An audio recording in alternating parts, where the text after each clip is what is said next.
Okay, so I'd like to start my presentation. My name is Mahdi Katsumata Shah, and I represent the University of Tsukuba. So thanks very much for joining us today.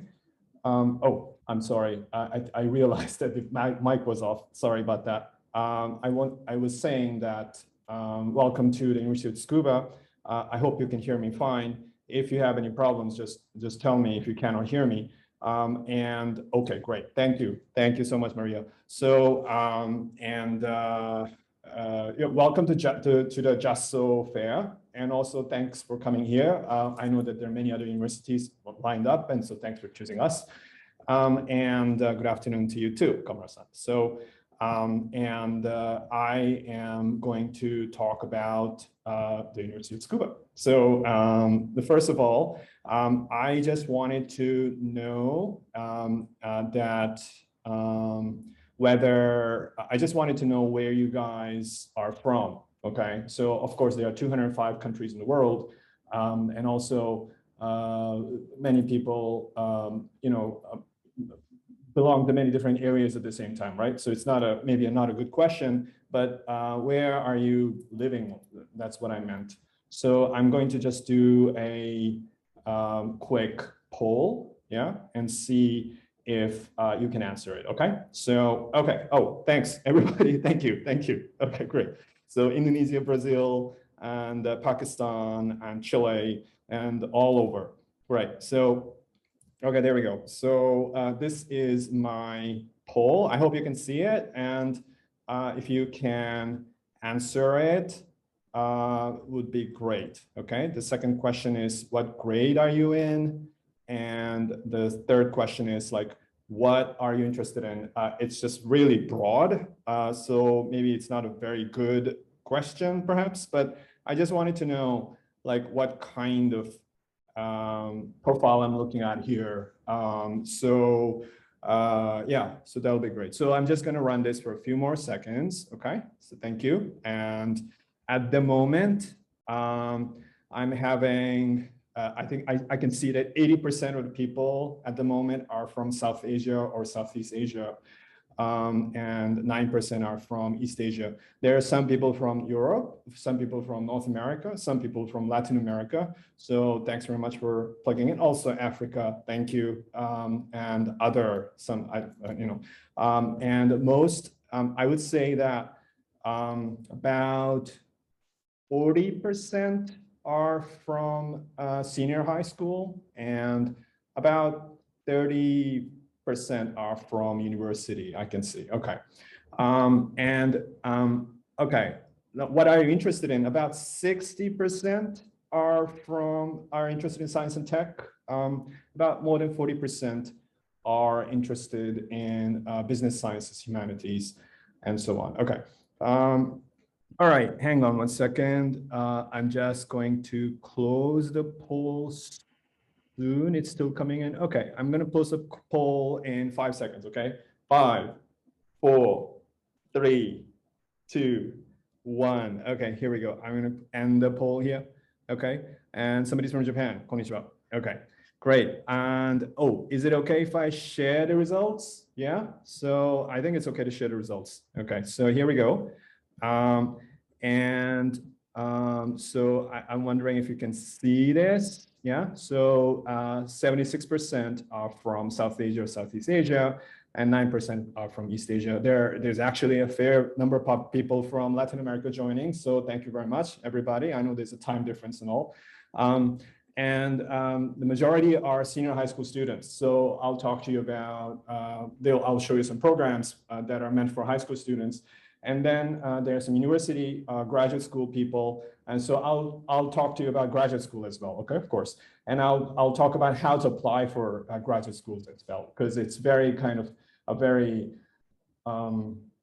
there's a specific process to it, which is very different from other countries. And you can apply that method in other universities as well. It's not just Tsukuba. So if you apply to other graduate schools in Japan, then you can use the same kind of method. Okay, and here about 57% of science and tech. This thing is over, I think, 100 because I gave them gave you it's multiple choice. So some people chose two things. So this 44% is business sciences and all, and like that. Okay, so I'm going to stop sharing. Okay, and I am just going to just quickly take a photo. Sorry, I just can't. I think it's so great that there are so many people who have joined us today. That I'm really happy to see this. So now I'm going to share the screen with you, and I am the, oh, by the way, I am the only person who is in this today. All my colleagues are, it's a Saturday, they're taking a break. And I am,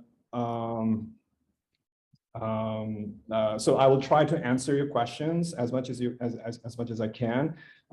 Please use the Q&A box instead of the chat, which is on the right side of the screen for you, I think, or I hope, probably. So use the Q&A box. I'll try to answer your questions as much as I can. Okay, and then beyond that, there are a couple of email addresses which are set up in the website, on the website under Tsukuba, you know, at the JASSO website that you logged in from. So you can also follow up by asking questions there. Okay, so so that we can continue communicating with each other. Okay, so so no worries there. Okay, so we will continue talking even if we cannot, even if I cannot answer your question immediately today. Okay, so oh, thank you very much, Maria. So yes, Sandy. Yes, my name is, yes, I'm Madi, and I studied at Keio University. Yes, so yes, so nice to see you again. Really happy to see you here. Wow. Okay, great. No, what a small world. So this is Sandy from Indonesia. So thanks for logging in. Okay. Yeah. Okay. Good. Okay. So now I will start the presentation. Okay, so here I hope you can see the screen. Okay, and yeah, so okay, let me see. Yeah, okay, you will. Okay, great. Thanks, Sandy, very much. All right, so I'm going to start now. Introduction to University of Tsukuba. Okay, so let's start. Here, this is the okay, let me see. Let me just try to move this a little bit here. Okay, all right. So the thing is, like, Tsukuba is the name of a city, and Tsukuba is a science city. So it's a little bit like a little bit like Palo Alto in California, and it's where a majority of the people, like a majority of the people here have something to do with research and development and education. About 50%, 40 to 50% of the R&D, research and development budget of the government of Japan, and under the auspices of the Ministry of Education, is spent in this city. So which means that, for example, the space agency, it has a branch here, like an agency responsible for material sciences, such as nanosciences. They have a facility here. There's like a high, I forgot the term. It's the accelerator, the proton accelerator is also present here. So we have these like 30 public research institutes situated here, and all of those institutes are very international. Some of them are very international. There are people all over the world working there. So 1 in 10 people in Tsukuba has a doctorate or a PhD. So so it's very kind of very smart city, yeah. And also it's very multilingual. So it's a very kind of special city compared to the rest of Japan, considering its size. So it's about 250,000 people here. And I am only like, 1 hour away from Tokyo. Yeah, so I can easily go because my domicile, my home is in Yokohama, so it's like it's very easy for me to go back, and so it's just 1 hour away, and also 1 hour away from the international airport. And Tsukuba City is in this sort of, it's near the twin peaks of Mount Tsukuba. So you can see I'm pointing here, and so here you can see that there are two. It's called Mount Tsukuba. It's the twin peaks. There's the male peak and the female peak, and it's this great place. And actually, you can visit. You can climb up there, or you can take the cable car and so on. Okay, but anyway, so that's the city of Tsukuba. Okay, and guys, I'm sorry, I will try to answer questions. Some people have raised their hands. I don't know if I can answer it or not, but I'll just try to sort of try to address the questions if I can. Okay, okay, so some people are already saying, how can I get scholarships, and what about medical science and all? So I cannot answer right now. Let me do my presentation first, and then I'll try to answer, okay? So here, I want to talk about this gentleman here. His name was Dr. Jigoro Kano, and he, where should I start from? He was an awesome man, but because he invented judo. So I think you guys watched the Olympics, and you will be watching the Paralympics starting in a couple of days. And judo came up a lot, and Japan as a country won a lot of medals in the judo tournaments held as part of the Olympics. But again, judo is like an international sport. There are people from all over the world who practice this, and there's this image that it's a traditional sport, and it's not. It's a modern sport invented by him. He sort of like did research in hand-to-hand combat. And then he came up with this, and then so he also developed the philosophy behind it, and then he also started a school for training teachers, not just for sport education, but also for all education. So he started a teachers college, and which eventually became the Tokyo University of Tokyo College of Education, University of Education, and then which eventually became University of Tsukuba, because then the whole university moved to the University of Tsukuba in early 1970s. So in effect, we have carried on his DNA, and part of his DNA is that when I say his DNA, it means that we are into sport. Our students have won over 115 Olympic and Paralympic medals. We won our students or our ex-students won 2 medals this time recently in the Tokyo Olympics. And then we have also academically, 3 of our professors have won Nobel Prizes. Yeah, so so in that sense, we have taken on his Dr. Kano's DNA. Also internationalism. He was the first Asian member of the International Olympic Committee. So he was, because at that time, especially the Olympic Committee was basically a club of, European men, or perhaps American, there could have been North American people, but essentially, in essence, it was like a male. It was very kind of, Eurocentric. And then he was the first Asian guy. So he was able to converse. So he was very comfortable talking to foreigners. And then he brought in 7,000 international students to Japan, which was unheard of at the time. Japan was absolutely not a study abroad destination. Paris was, London was, but not Japan, not Tokyo. So we have over 2,000 international students from about out of like about 16 or 17,000 students. It is one of the highest percentages in Japan, and we are ranked highly in terms of internationalism, because a lot of our faculty are from abroad, a lot of our students, a lot of our researchers are from abroad. So so we we always try to welcome international students, professors to our campus. Also, oh, by the way, it says October 2020. It's not true. It's May 2021. So it's a recent number. I'm going to talk about HAL here first, okay? And in the context of interdisciplinary approaches. So this is really important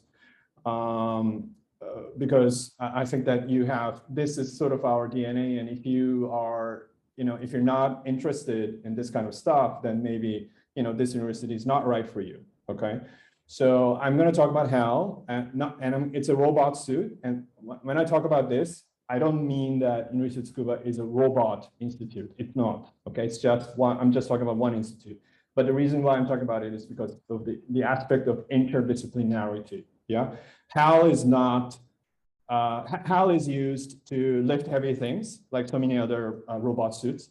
But it's also used for rehabilitation purposes, or so for people who have who are unable to walk or who have suffered injuries on the spinal column, and so people learn or relearn how to walk using this. It's attached, linked up with a large mainframe computer, and the system calculates the optimum amount of movement for the patient. Yeah. So research has indicated that this device has allowed patients to recover more quickly or make more progress in less amount of time compared to just regular therapy techniques. So physical therapy techniques. So it's still being tested. It's still, I believe that insurance companies are linking up with it now. So the reason why I'm talking about it is that it's not just a question of robotics, but it's also a question of information sciences. It's also a question of social sciences. So these aspects interact with each other to create this. Yeah. So this sort of interdisciplinarity is really important in our university, that you have to be an expert in your thing, but also you have to be open-minded and be able to collaborate with people from other disciplines. So this is what it is. Yeah. Now, comprehensive research-intensive university and comprehensive research fields, including sports science and art, and so on, and Japan's premier research center for sports and so on. Yeah, so all these things I think that they are very kind of, if you go to any university lecture, university presentation, you will hear this a lot. But what I would say is that how we are different from other Japanese universities is that we are very comprehensive and very broad, which is very rare in Japan, but also that we encourage interdisciplinarity. Right? So we encourage people to walk across the aisle and take lessons from other departments. So that is very rare in Japan. Now, another thing that I want to talk about is this aspect of SDGs. Okay, as you know, we are facing as human species, we are facing unprecedented challenges in sustainability. Okay, in sustaining our life on this planet. It is getting increasingly difficult for us to live on this planet. There are all kinds of factors, not just climate, but also water, about land, about immigration, about conflict. There are all these problems and affecting many different aspects of life, such as quality of life, education, health. And all these problems need to be addressed, and that probably one focus, the singular focus, for example, is not enough to address these problems, right? So I talked to you about how we are interdisciplinary. This is one reason why we have ranked highly here. We are ranked between 100 and 200 in the world in terms of Global Times Impact ranking, but we are ranked first in Japan in sustainable in SDGs 11, 17, and 15. Okay, and we are ranked second in these qualities, in these goals, right? So universities are being expected to address global issues more than ever, right? As much as multinational companies do. So, keep that in mind as you go along with your career. Yeah, that there are new jobs being formed. There are new challenges being created. So the traditional, job hunting paradigm will change in the sense that there will be jobs that don't exist today, right? So, for example, what I'm doing right now, talking to you online and providing information, doing marketing of my university, was kind of like was not possible 10 years ago, maybe, or 20 years ago. It was absolutely impossible. So within 10 years, 5 years, things have really changed, and they will keep on changing. So keep your mind ready for change. So you should be an expert in one thing, but you should also be ready to sort of share the information with others, steal information with others, stealing in a good way, not in terms of you know what I mean, not illegally, but like to absorb information from others and to improve your research or the way you think or the way you work. Interdisciplinarity is very is dependent on having a lot of disciplines, and here we have a wide array of majors, faculties here, departments, and not every department can speak English. You know what I mean? It's a Japanese university. 40 years ago, 50 years ago, like there were very few English speakers. Now, they've really internationalized really quickly. The staff speak English, professors speak English. There are foreigners, foreign language speakers of foreign languages among Japanese people. So that it's increased, but it's taken a lot of time, and it's a work in progress. It does mean that we have 40+ degree programs in English, and we have 2,800 classes which are taught in English in this university. And here, now, I'm going to talk to you about undergraduate schools first, and then I'm going to talk to you about graduate schools. So everybody stay put, and please stay on. And here, I am going to talk to you about this, okay? So life and environmental sciences is a major for undergraduate students. And here,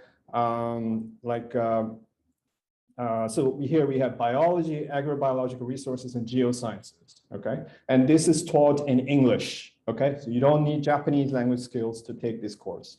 International social sciences is social sciences and international issues. This is taught in English as well, okay? So no need for Japanese skills in this, okay? Global issues is something similar to, it's related to the SDGs that we talked about earlier, how to solve problems. So you can enter as a science student, you can enter as a social sciences student. It's very interdisciplinary. It's a very interesting program. So this is taught in English. Okay, interdisciplinary engineering is taught in English, and as the name says, it's interdisciplinary engineering. So it covers a wide array of ideas, concepts in physics, applied physics, and then it's applied into engineering. Okay, Japan Expert is a program which is about, which I'll explain more. This is taught in Japanese, but this is designed for people who are not yet completely fluent in Japanese. Okay, so I'll explain about that a little bit. Okay, so just quickly, okay, 1 second. There are 443. Wow. Okay, this is so awesome. Can I take one more screenshot, please? Okay, great. Thank you. All right.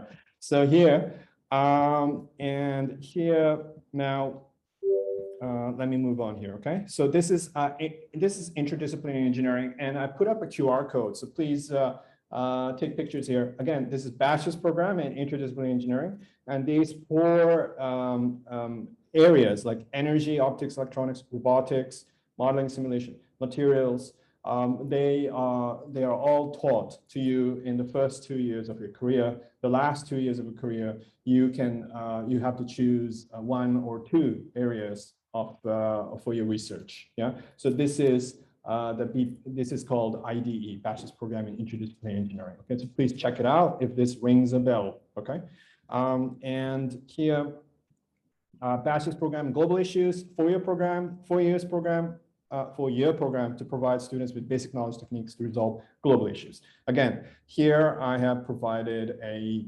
QR code, so please take a look and see if this rings a bell. Okay, this is a very interesting, awesome program. Okay, now here, this is the life environmental sciences. If you want to go into basics of biology, or if you want to go into agriculture, or for example, we also have marine sciences as well, and there's also geosciences. And so you should take a look at it. Please, again, take a look at this QR code if this rings a bell, okay? And also check out the website and start looking at the requirements of these programs that I'm showing you, okay? Now, if the international social studies is again interdisciplinary between law, politics, sociology, and economics. These will kind of interact with each other to give you this major. So again, very international program of people from all over the world are taking this course, and faculties again from everywhere. And so it's again highly recommended if you want to go into social sciences. Not recommended if you want to go into simple, like pure economics or pure law. Okay. So it's always going to be kind of interdisciplinary. So the reason why so many of our programs are interdisciplinary is that it's no longer possible to just study economics in this world. You need to see how politics feed into it, how sociology feeds into it, so how regulations or laws feed into it. So that's why it's kept like this. And finally, this is the Japan Expert Program. For this, you need Japanese, okay?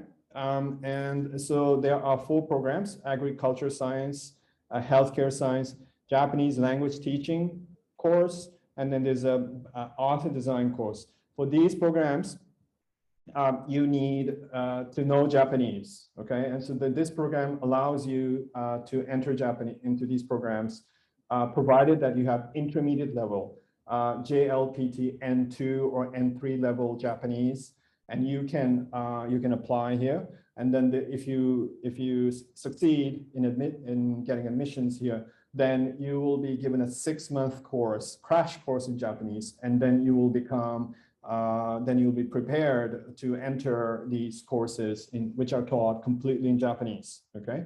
And you'll be sitting alongside regular Japanese students and taking classes with them. So this is a 4.5-year commitment.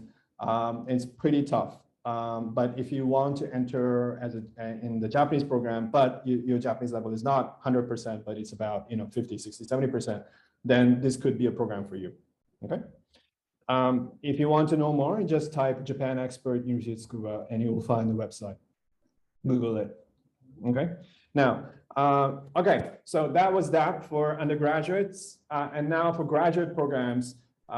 Thanks for waiting. And earlier in the polls, I asked you what programs you were interested in. So there are 3 different programs. Largely, yeah. So there's the degree programs in comprehensive human sciences, which includes stuff like education or medical sciences, or even art. Then there's the degree programs in humanities and social studies. So there's humanities, there's international public policy, and so on. And then life and earth sciences. And here it's biology, it's material sciences, it's informatics, and so on. So and you can kind of like take courses in, you of course have to be part of a major, and you have to belong to a laboratory. But if you're interested in taking courses elsewhere, then you can easily do that. For example, if you are in medical sciences and you need to know more about art for some reason, then you might be able to take courses in art. Yeah. So in that sense, it's a very kind of interesting setup, and it's very unique in Japan. You're not in Japan usually. When you belong to the department, you have to stay in there and do everything within the department, and you're not allowed to go outside of it. So this since the inception in the 1970s, and since since it moved to Tsukuba City, the university has always kept itself open. So it's in that sense, it was a very innovative thing to do at the time, and it still is. Now, I'm going to talk a little bit about some programs which are interdisciplinary by nature, okay? And this might, resonate with you. This might not resonate with you. Please keep that in mind as you listen to me.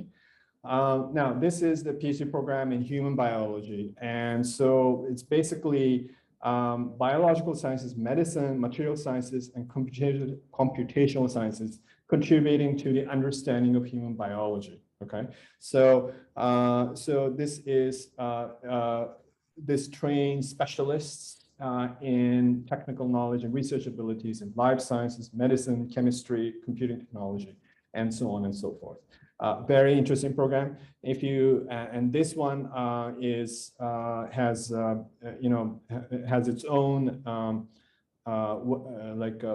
web page. So please go and take a look at it and see if this rings a bell. It's again like a very interesting program.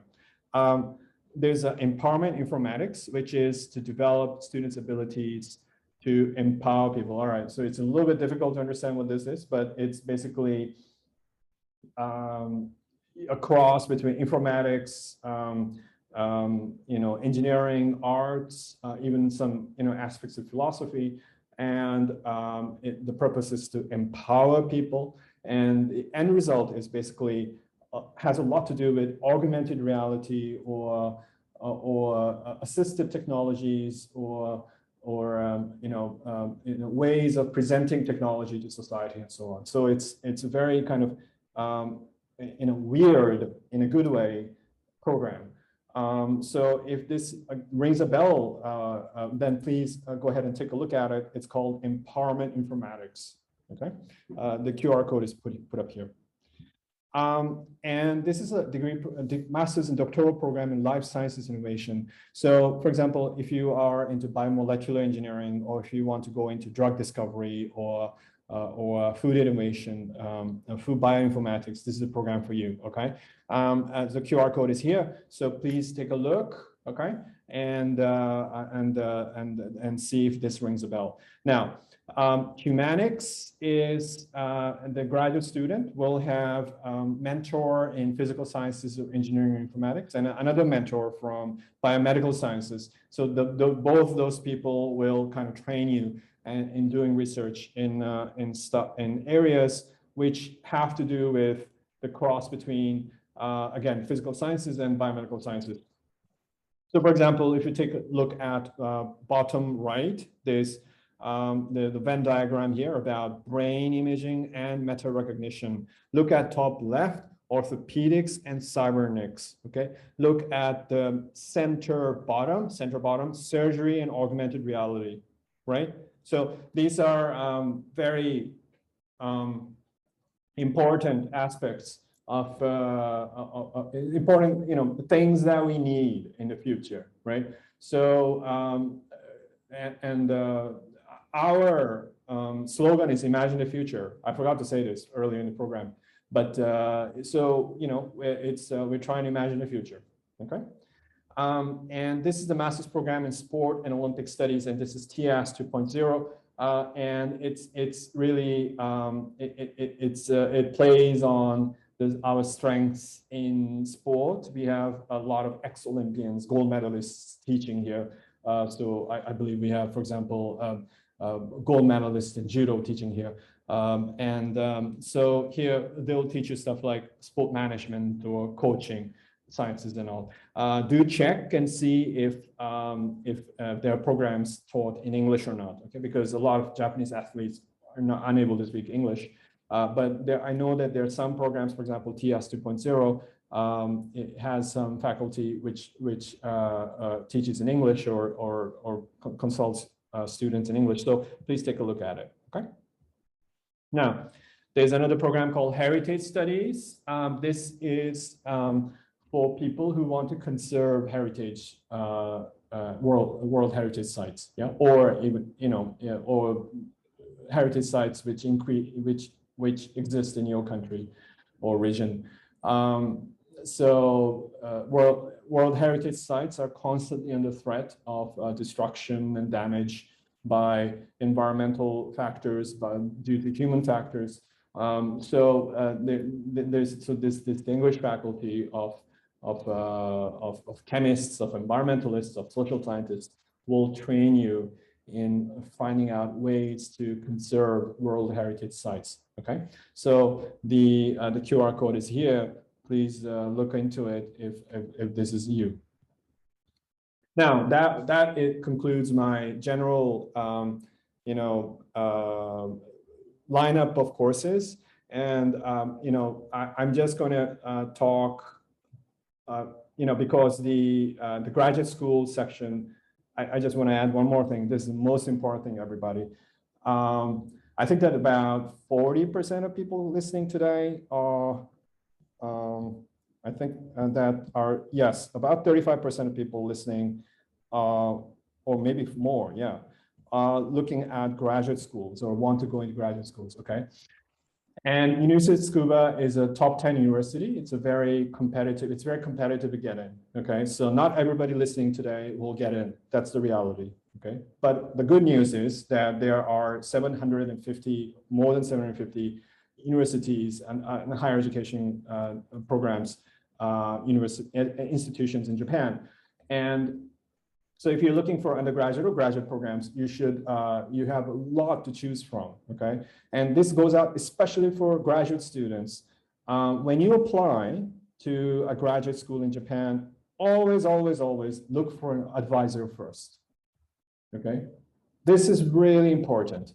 The difference between applying to a Japanese graduate school and applying to an American graduate school is that American graduate schools, you apply to the school, yeah? So for example, there's a school of education, you apply to the school of education at, let's say, I don't know, Columbia University. Then you do the prerequisites, you send in the documents, and they accept you, and then they assign you an advisor, right? Or that you try to find an advisor after you get in. But in Japan, it's the opposite. Japanese graduate schools, Japanese universities are basically a collection of different laboratories, which are run by professors who, and they conduct research. So they're basically looking for students who can help them or help their research as much as they can help you. You understand? So if you're into biomedical sciences, right? And you want to study a certain aspect, right? You have an idea, right, of what you want to do after undergraduate degree. So then you need to find the person who matches your ambitions. And if you don't speak Japanese, then you need to be able to make sure that the professor can guide you in English, okay? So let me just show you how, okay? So let's say that the first thing you should do is to find out the requirements, okay? So go to our website, for example, okay? And here it is, and then choose from like a cluster that I showed you earlier, right? So for example, here, Graduate School of Science and Tech, okay? And choose the program of your interest, and then find out the application procedure, okay? So this is, for example, master's program in mathematics, yeah? And so here, this is, you can see that there are two time periods, one in summer, one in fall, early year, the beginning of the year, not fall, I'm sorry, beginning of the year. So August or January, okay? And then you can look at the application deadlines here. So there's June 29th, 2021, which is passed already. Then there's November 29th, 2021, which is coming up soon. So, and in all, there are about the time frame is about 2 months. Okay, so you need to find out what the time frame is for your program. I'm showing you math, but it could be different for physics. It could be different for some other program.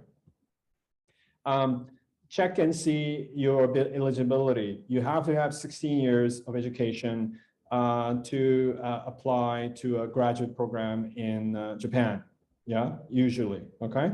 And here, and this is what I'm talking about, contact your prospective advisor, obtain consent to be your supervisor, and consult your research plan in advance, okay? One more time. Read it with me if you're a graduate student. contact your prospective advisor, obtain consent to be a supervisor, and consult your research plan in advance. Okay, this is really important when you apply. Yeah, so they will ask you in the application process which professor who is going to be a supervisor, right? And so how can you find out?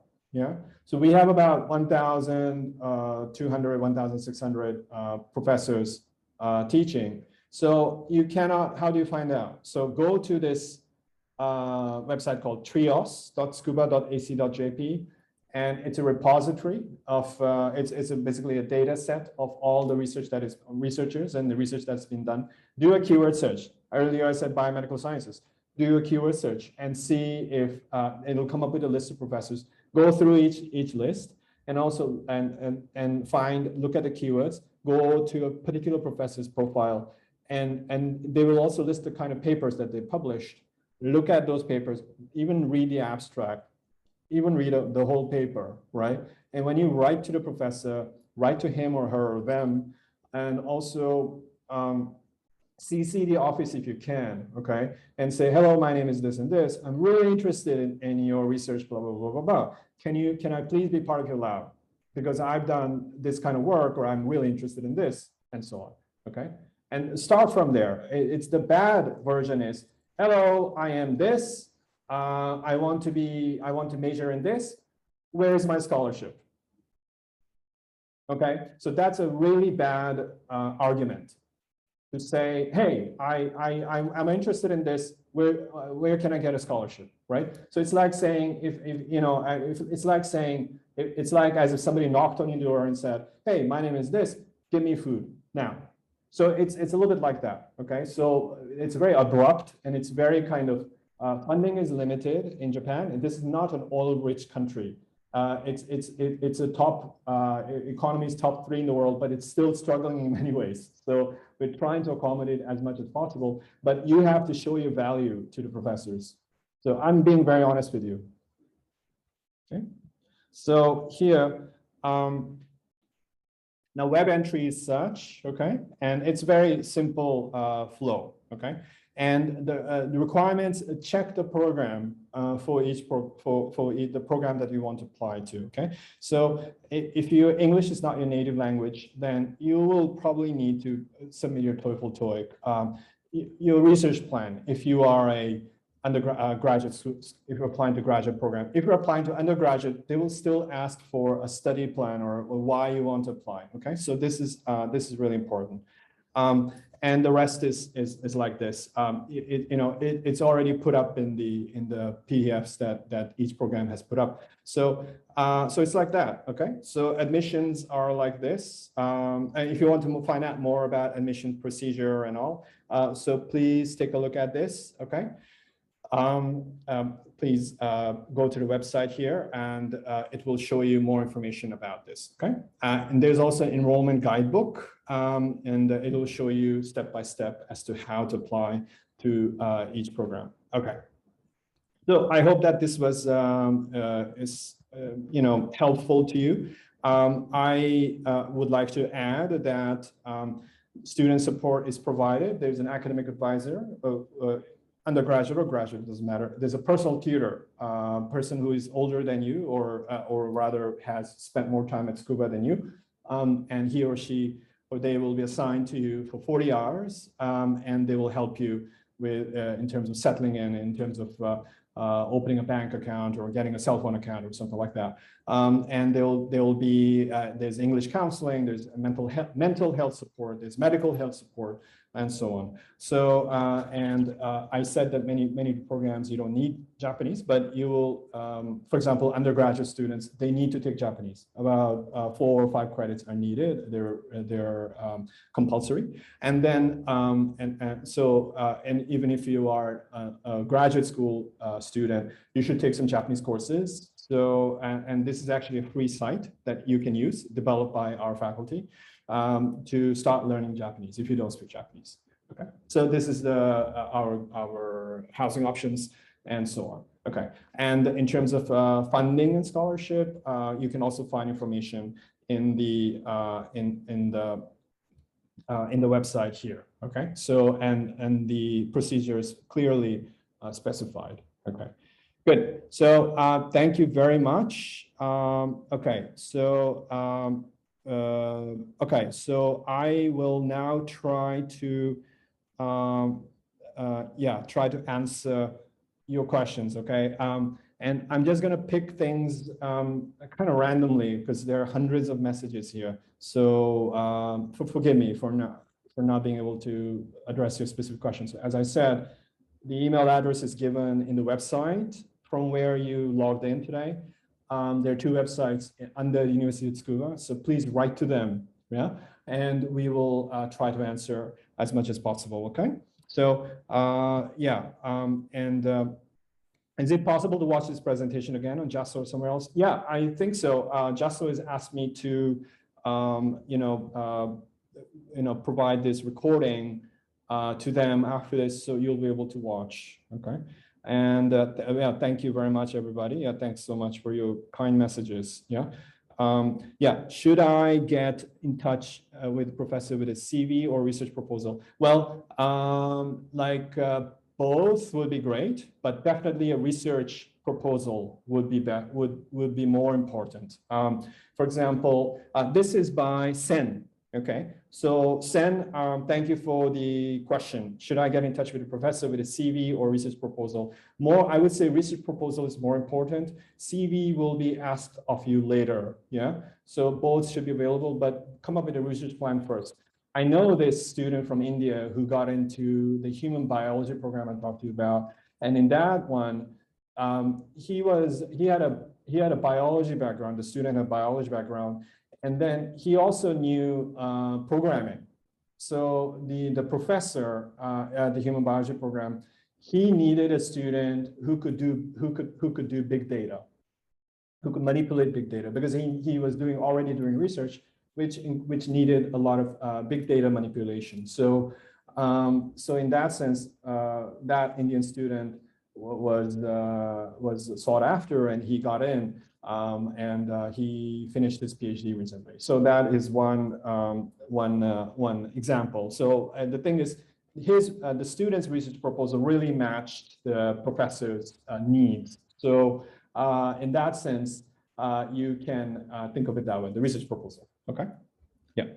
All right. So here, okay.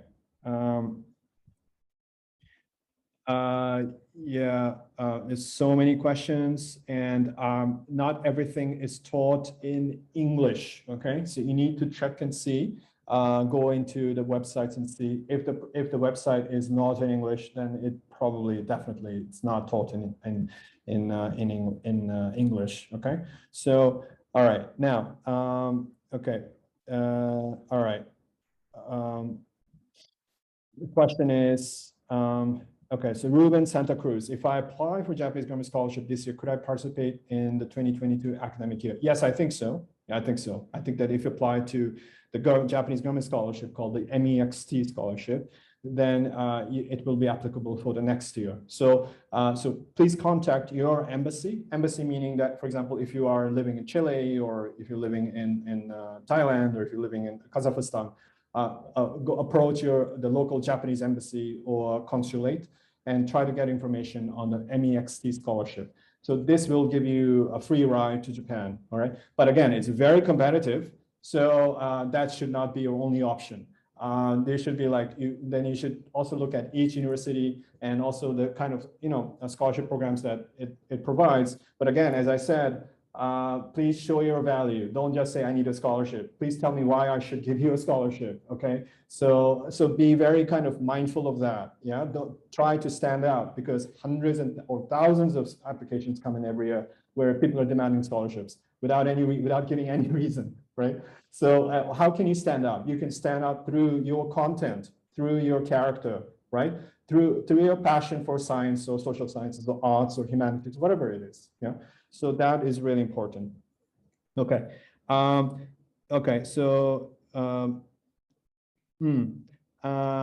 okay. One question is that, Lalit says, is Japanese citizenship holder studying at IB schools in Japan eligible for admission? I think so, but not through the international students or foreigners path So please check with the application, check regarding check or ask a question in the email. And there are two emails, right to the first one with division of, I think it's under the division of student exchange. Write to them and ask, write about your particular situation. Okay. So, all right. All right. Now, okay.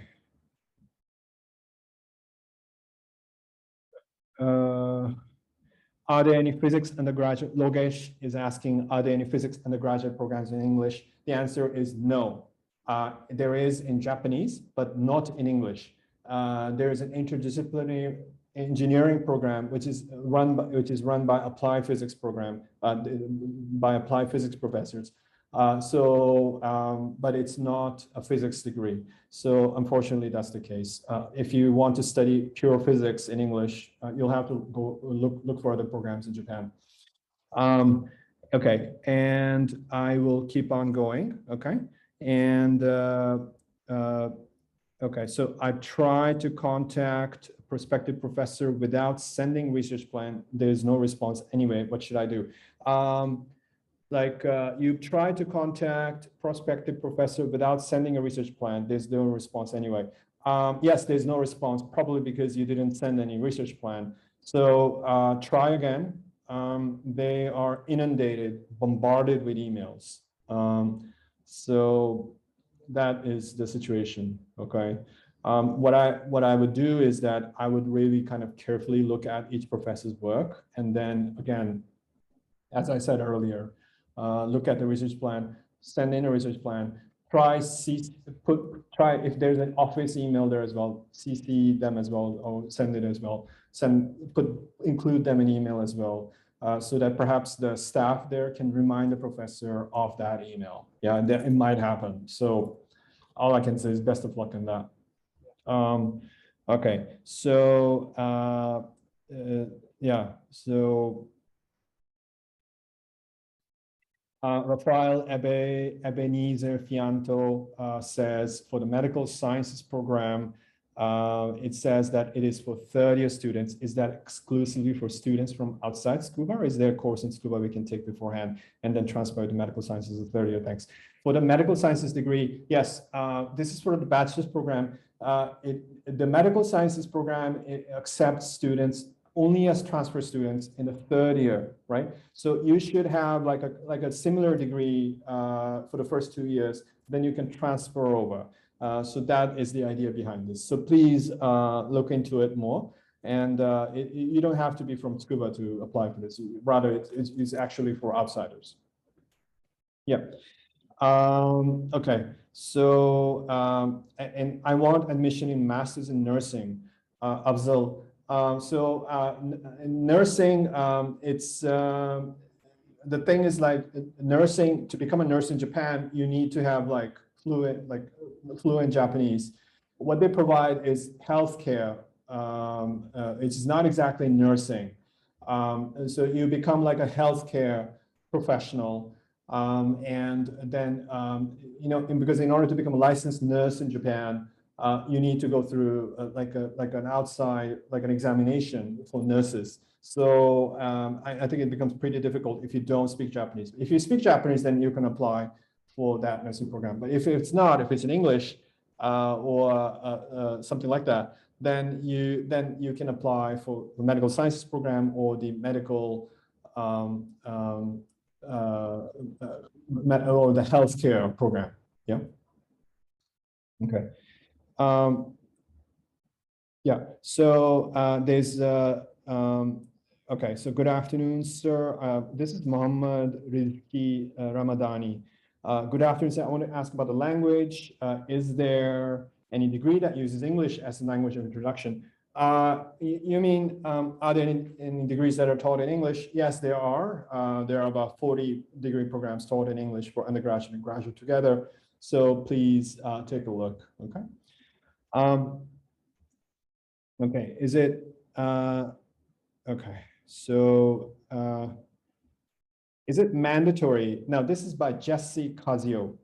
Is it mandatory to spend a year or more in Japan, taking Japanese language school before applying to university.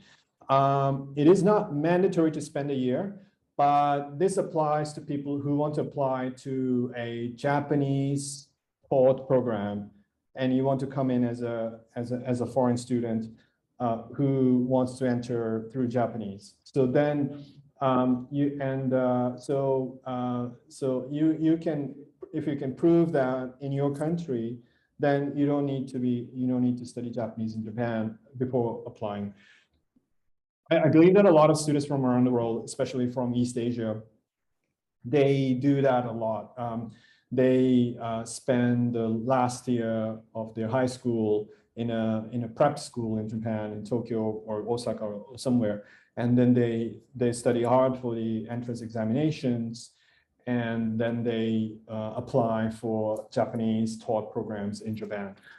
So that is a very common practice. Yeah. And it works especially for people who have had only 11 years of basic education in high school. Japan requires 12. Yeah, so you can earn your 12th year by doing that, by combining Japanese language education with the entrance examination preparation. So that's one way. It's not necessary, but if you can, it will be nice.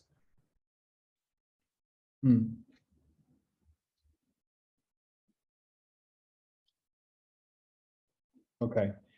Okay, so I will try to go through as much as I can. Okay. So okay, so here this is Grace Lee.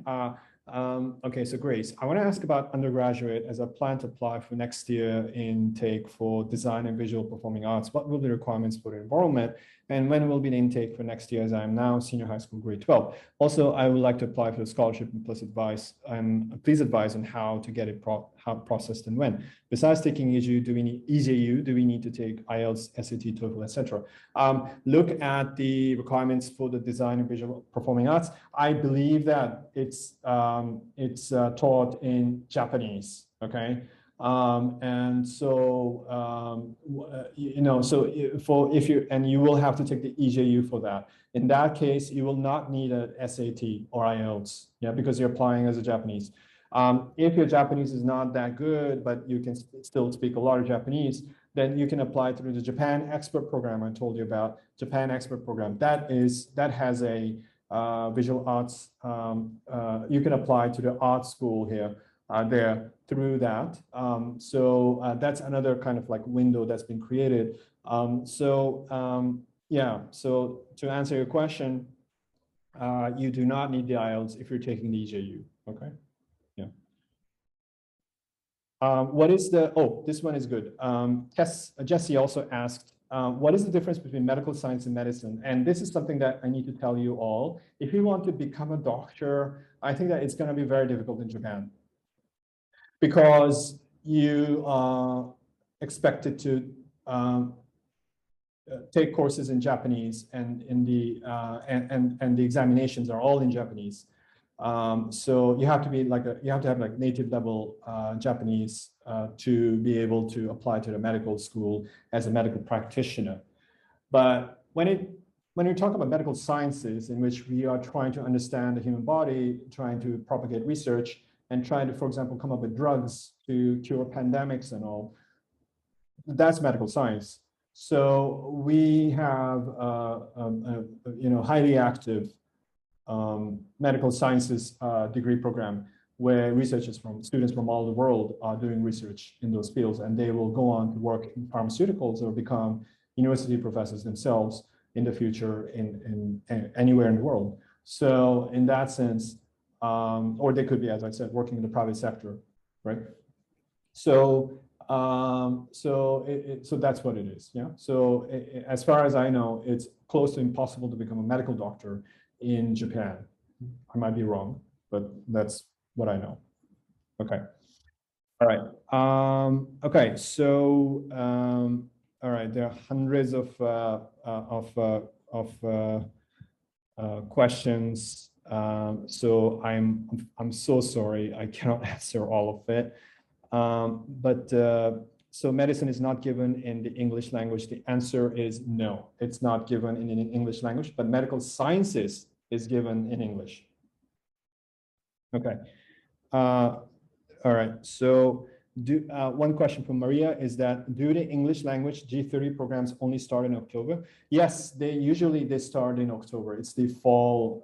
They're focused on fall start dates. Yeah. Okay.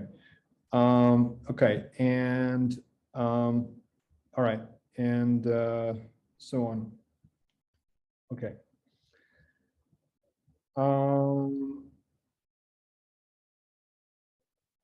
Okay, so I will now look, just going to answer one more questions. So, okay, I'm graduated. Okay, this is from OGR Wrong from Malaysia. I've graduated students from university from Malaysia. I'm a graduated student from university. I'm holding a bachelor's program. Can I take master's degree from Tsukuba University? Currently, I'm also having JLPT N2. Thank you. Yes, you can. Absolutely. And since you have N2, then you can keep on brushing it up. And then if you can get N1, then you might be able to apply to Japanese programs in Tsukuba. So if you speak Japanese, then your options increase. But if you speak only English, then it narrows down, but it's still possible. Something's impossible. So yes, so the answer is that. Okay. Okay, so it's 4 o'clock. I think I need to leave soon. I'm going to be kicked out soon, basically. So everybody, once more, thank you so much for joining me today.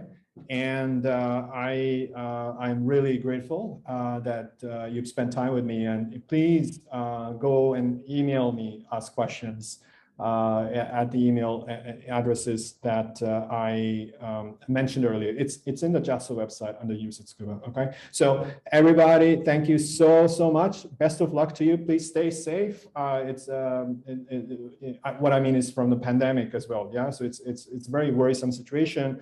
But I hope that we can that you can come to Japan, if not to University of Tsukuba, then to Japan at least, yeah, and have a good career here. Okay, so thank you so much, and I wish you the best of luck. So oh, thank you very much, Farita. Thank you.